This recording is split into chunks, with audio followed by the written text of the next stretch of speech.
warm welcome to Dawai. My name is Sonam again. Tonight's guest is former Agriculture Minister Mr. Pema Gyamtsho, who is now the opposition leader and the president of new president of DPT. Welcome to the show, sir. I would like to ask, begin with how you exactly feel now. Like, I guess before it was a tough time for you as a minister.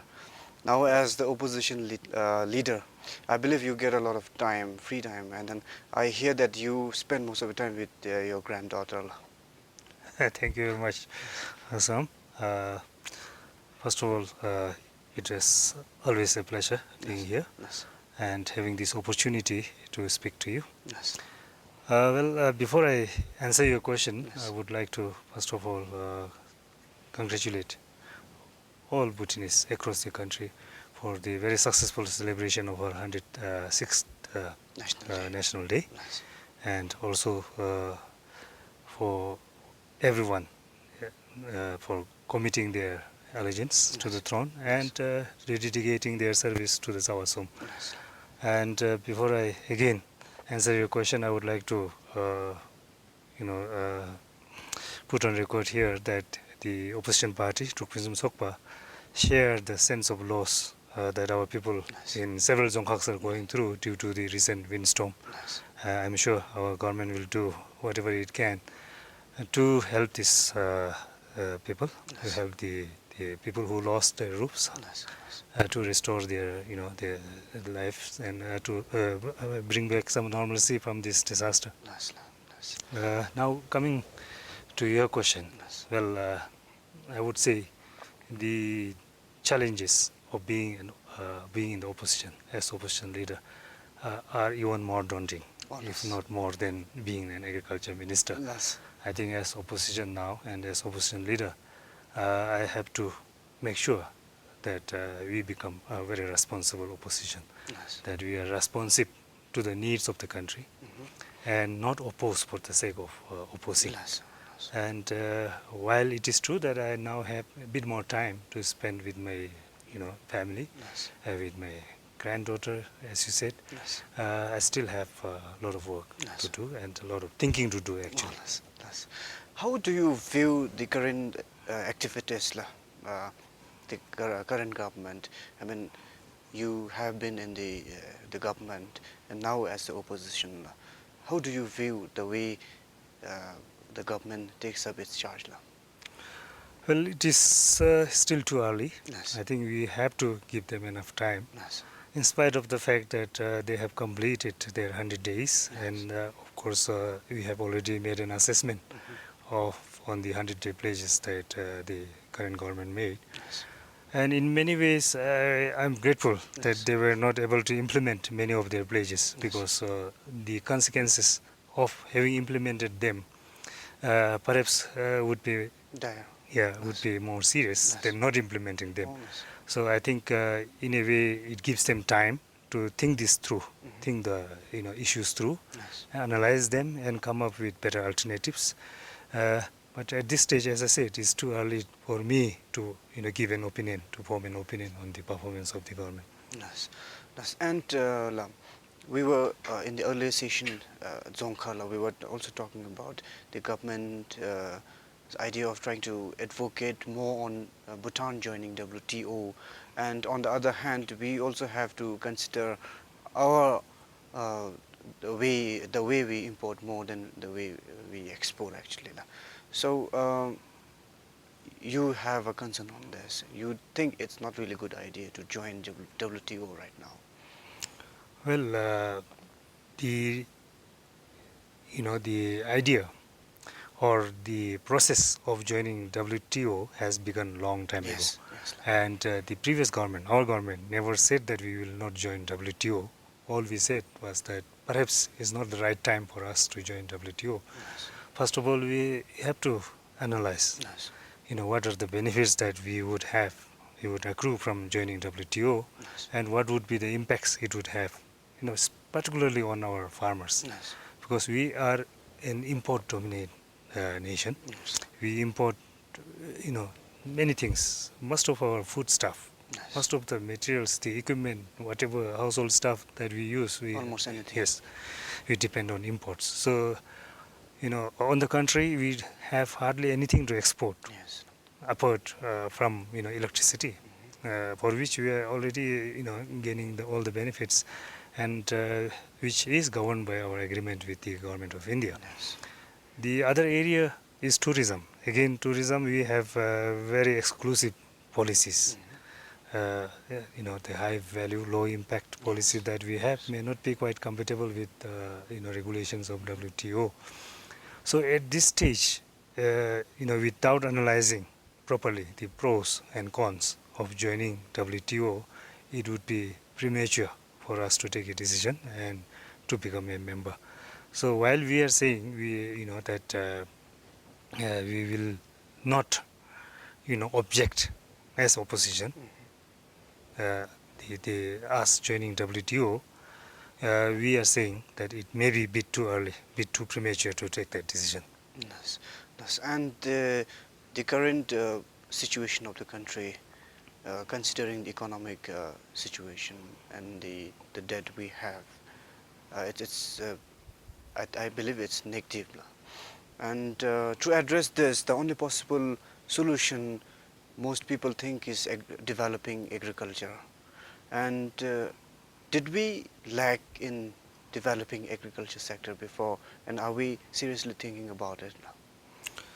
Well, you must have heard His Majesty's speech yesterday, Yes. during which His Majesty clearly mentioned that while we have challenges, we can address them. Yes. There's nothing that we cannot address. Yes. If we work together unitedly, and if we put our minds together, our heads together, and if we put all our efforts together, we should be able to confront these challenges. And the payment of the debts, repayment of the loans is one such area that would require all our efforts, all our energy. Yes. And I think we are on the right track, because on the one hand we will say that we have a lot of challenges, including this a huge amount of debt and so on. On the other hand, if you compare with other countries, even our neighboring countries, I think is nowhere in comparison to what they have as bad debts or loans. In our case, all the loans were taken for very good purposes. Yes.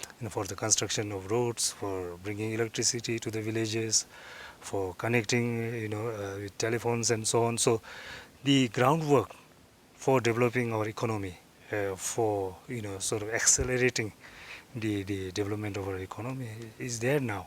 Yes. In the past, even if we promote agriculture with new technologies, with supply of improved seeds and fertilizers and whatnot, we have not been able to increase production because the farmers were not able to bring their produces to the market. Yes. Yes. Now with the roads, whatever they produce, they can bring to the markets, and they have seen that there is money in agriculture. So it will take some time, but I think we are on the right track. And it's not that the government had not invested in agriculture before. Beginning from the first 5-year plan, I think a lot of priorities have been given to agriculture. Yes. But what people see and believe these days is that despite spending so much on agriculture sector, the real benefit has not been able to reach the real people, the farmers. Well, I think that is how some people understand it. Yes. But if I look at I have grown up in a village, Yes. and I have always been in constant touch with my the family Yes. in my village, and I have seen the changes. When we were kids, when we were children, we went to school barefoot. Yes. We had hardly any change of clothes or change of go. Yes. We had perhaps forage for breakfast, something for lunch, not very necessarily rice and curry and so on that we used to have now. But today, you can't see anyone going barefoot, Yes. walking barefoot. Yes. You can't see anyone wearing goes with patches and so on. Wherever we go, people have enough to eat, and not just enough to eat, they have choices. In Bumthang, I come from Bumthang. Yes. Those days, we used to have buckwheat meals for breakfast, for lunch, for dinner. But nowadays, people hardly eat buckwheat. They have other things to eat. So Yes. life have changed, and that is because, agriculture has brought about these changes. Vegetables. Look at, in those days in winter you hardly find any fresh vegetables. It used to be dried turnip or something like that. But now, even in, you know, even at this time of the year, you will see that there are fresh vegetables in the villages. So things have changed. But despite the incidences, the changes you just mentioned, we still import at least about 7 billion Newton worth of eatable vegetables and other eatable essentials from elsewhere. I mean, we could have produced this within our country. Okay, let me put things in perspective. Yes. In the earlier days, which is not very, that early, it's about 20, 30 years ago, we were not self-sufficient in food at all. We are not even food secure. Yes. People in Bumthang have to go to the east or south, in winter to barter for rice, for maize and other food stuff. And similarly, people from Rinsi, for example, have to come to Bumthang to barter for wheat, buckwheat, etc. So that was the mechanism for meeting food shortages. Yes. And even then, we used to have frequent shortages of food. But nowadays, we don't have that. We are more or less food secure. Because we are able to, we get it what from we within. cannot produce, we can afford to buy Yes. from other sources, Yes. including import. Yes. So there is a difference between self-sufficiency Silver. and self-reliance, or food security and food self-sufficiency. I would say that the import that we have today is mostly to meet the needs of the institutions. Now we have schools, we have the monk bodies, the armed forces, camps, and of course most of the import actually meets the demand of the huge labor force that we have, the exploited labor force. Today we have all these mega projects like Puna Sangchu, Mangdichu, where we have thousands of laborers from India. Similarly, in every construction site we would see, dozens of laborers. Yes. And for them, we have to import the food. We have to import rice. We have to import cooking oil. We have to import onions and whatnot. So that is where all this the money goes, into import of the food stuff. Yes. So, if we have to develop agriculture sector from now on to the next level of getting self-reliant, achieving self-reliant, where do we have to exactly focus on? Well, we must first of all address our basic constraints. Now, one is the small land holding size, and unless we pool the resources, land resources together, unless we form farmer groups and cooperatives to produce a certain product, we are not going to be able to increase the production. So that is why, with the Cooperatives Act in place, the Agriculture Ministry was able to form a number of cooperatives and groups. Now we have milk producers groups, we have vegetable producers group, rice producers groups, and so on. And that is mainly to achieve the economy of scale that is required for marketing or for processing. So that is one area, the organization of the farmers. The second area is the lack of irrigation facilities. Again, there we have started a lot of schemes, either renovating, the older schemes which have gone out of use, or building new ones. And we have even introduced things like water, harvesting in the southern belt, where we store the water from the rain and use it during winter and spring to produce vegetables and so on. So addressing that, the need for the water is another area we have to focus. Yes. And the other area is, because many areas now, rural areas, face a shortage of workforce to work on the farms, a shortage of labor, if you like. And to address that, we have again focused a lot of our attention on farm mechanization. We have been distributing farm machinery, things like power tillers, which are very popular, and other machinery and equipment in order to address this, this constraint of shortage of labor.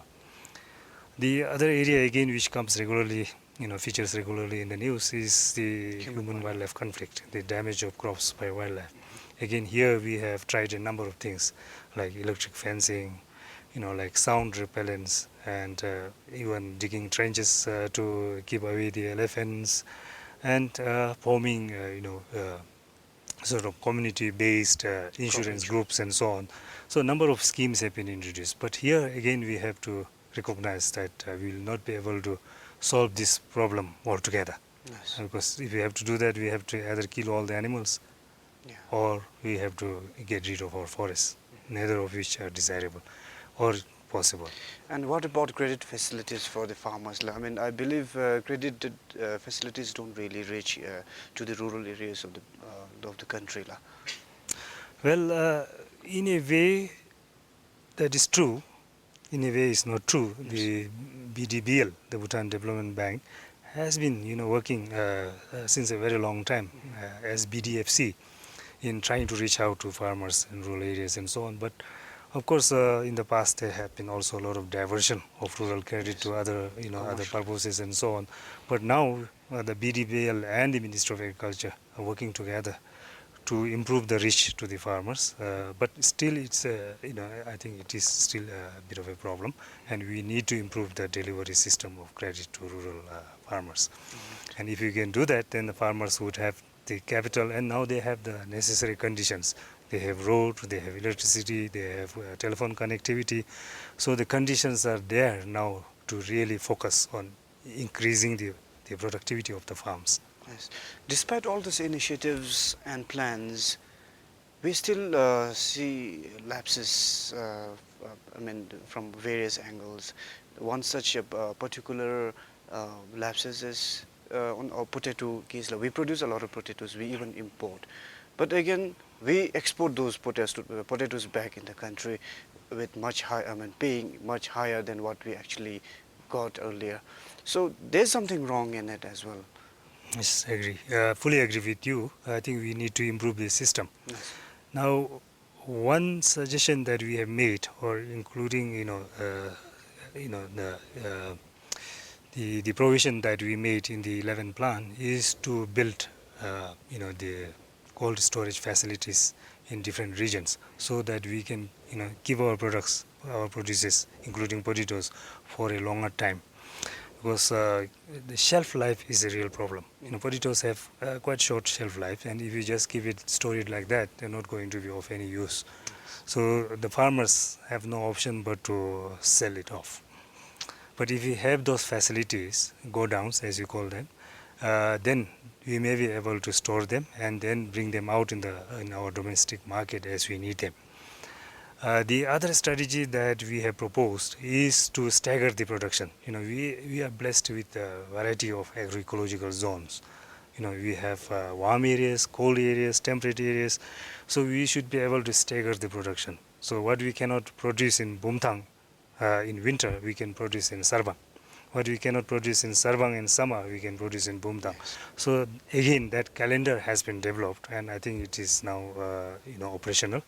And hopefully, in a few years' time, we will be able to address this problem. Yes. But one important thing is our farmers will also have to learn to adapt to a particular situation. Yes. Because right now, they do not actually follow the market advice that is being provided by the Ministry of Agriculture or the Food Corporation of Bhutan.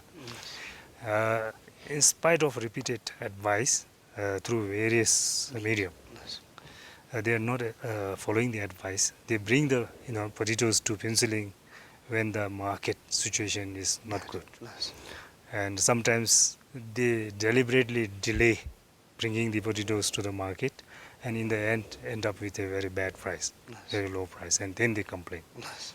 So if they learn to follow the market advisory that is being provided by the Ministry of Agriculture and Food Corporation, the risk would be lower. Nice, nice. Sir, sometimes do you also feel and see mistakes that you have committed as a government before, from 2008 till 2012 now? Do you sometimes feel that we have committed mistakes? We should have done this in this way and taken this up somewhere. Do you acknowledge those? Yes, of course. I think no government can say that they're 100% correct. Yes. They did everything right. You know, I don't think any government anywhere in the world can claim Yes. to be, 100% right. And same is the case with our government. But the important thing is the intention was good. It was in the national interest. It was in the interest of our people, in the interest of our nation. So whatever In we which did. field do you think you have committed mistakes? Well, I guess one area is that we were too ambitious. Yes. We Yes. tried to do so many things in so short a time, and I Yes. think that was one of the reasons why we have, also, ended up in a situation where we have, this so-called rupee crisis, Yes. or so-called the huge buildup of debt. But you must remember that whatever loans that we have taken were soft loans, were loans which are given to us on very good terms and conditions, favorable terms and conditions, which of course is quite competitive. It's very difficult to get these loans. We are competing against other least developed countries, other developing countries for those loans. So in a way, if we don't take those loans, avail those loans, and construct our roads, connect our villages with electricity and telephone, it would be very difficult. It will take a very long time before we could do that. Yes. So I think there are different ways of looking at that. But I must admit that we try to do too much in Yes. too short a time. Yes. And then, I mean, as mandated by your responsibility, if you are to advise the current government to not to repeat some of the mistakes, what would you advise them? Well, of course, the government is in a best position to decide, Yes. to analyze, Yes. and to see how things can be done in a different way, Yes. and to avoid some of the mistakes that we may have made. So that is why I think they are in a position now to change, Yes. to correct those mistakes that we have made, and hopefully they are doing that. But my advice to them is to look at things carefully, analyze them carefully before taking any hasty decisions. And because once we have committed ourselves to something, once we have decided on a particular action plan, then it is quite difficult to reverse it. Yes. So I think before we implement anything, I think that was the advice that they used to give us regularly, is to have very thorough consultations, or very elaborate consultations with different stakeholders, and that's the same advice I would like to provide to the present government. Nice. Nice. And many Bhutanese wonder the current status of the party, the Kudroen. Where are its members? What are they doing? And is it still strong? Well, I would not call it strong. I don't think there is such a thing as a strong party or a weak party. But I would like to say that DVT is in good shape. Our, the members who were elected to the parliament, they're all very capable, very well experienced, and so on. And we have regular meetings, to look at issues, policies, as well as the situation with our, candidates who didn't make it to the parliament, in terms of helping them to, get jobs, or, linking them with people who might employ them, and so on. But on the whole, I would say that the party is in good shape, and that we would like to, be a very relevant and responsible opposition. And I think we are in a position to do that with 15 members in parliament. And as you may have heard, we have also, so-called appointed so-called shadow ministers.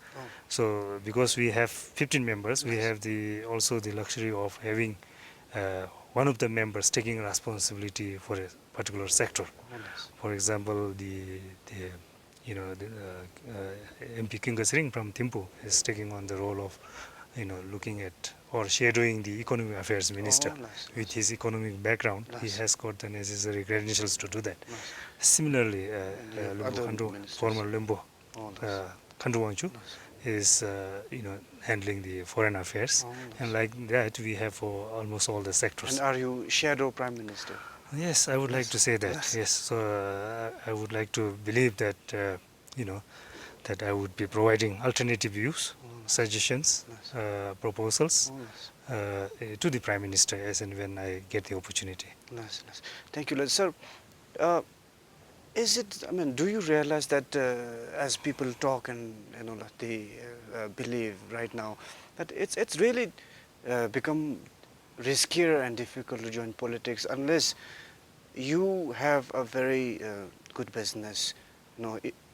If in case you don't really get to go into the parliament, if you don't get elected, I mean, the way you see some of the candidates who could not make it to parliament, I mean, some of them are hunting for jobs, some of them are elsewhere, outside the country for jobs.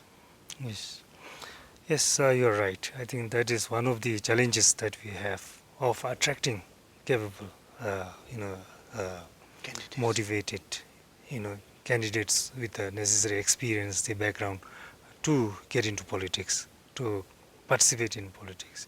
And that will be the case unless we review the situation and look at some of the conditions, terms and conditions for participating in the politics in the process of elections and so on.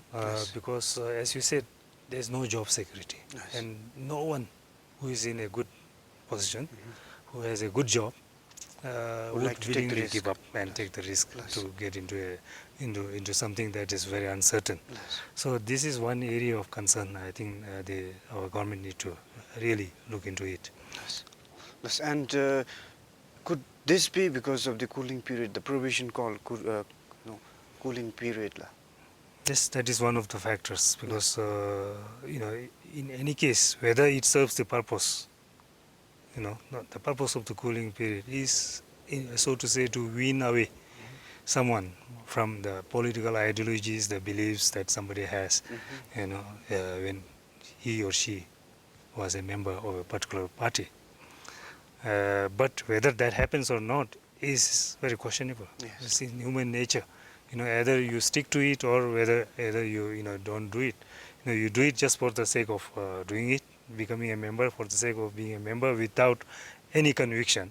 But if you have full conviction, even 10 years of cooling period is not going to help. Yes, it's not You still will be, convinced that the ideology that you have, the belief that you have, the principles that you are, that you have, will still be with you. Are you going to raise it in the parliament? I think this is something that all the parties will need to sit together, discuss, and raise it in the parliament if necessary. But isn't it really bad that you realize this only now, when you are on the other side of the? I mean, when you are in the opposition, you didn't realize it when you are ruling it. That's not true. I think this has been raised several times even in the past. Both the parties, the ruling and the opposition, even in the past, have raised this issue. In fact, we are also very heartened by the fact that the Prime Minister and the other ministers have also shared this concern with us and also agreed to help our candidates who did not win the elections to find jobs.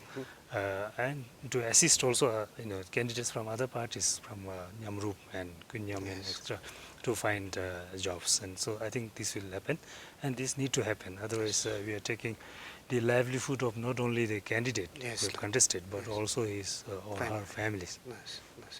Some say that you don't at all need that provision called cooling period. Well, a short duration may be necessary because there are certain conditions that one have to fulfill. Maybe, at the most half a year, or 3 months, because job opportunities are not waiting there for anyone. Yes. The jobs that may be best suited to a particular candidate, may be there in the first 2-3 months, but after that, it cannot wait for this person to complete the cooling period. Yes. And by the time he or she completes the cooling period, there's no more opportunity. So I think this is a real issue that we need to address. Yes. Sir, thank you for joining us, and I wish you luck. Thank you very much. Thank you very much. Yes. And thank you very much for watching this show. I'm Som again, saying good night.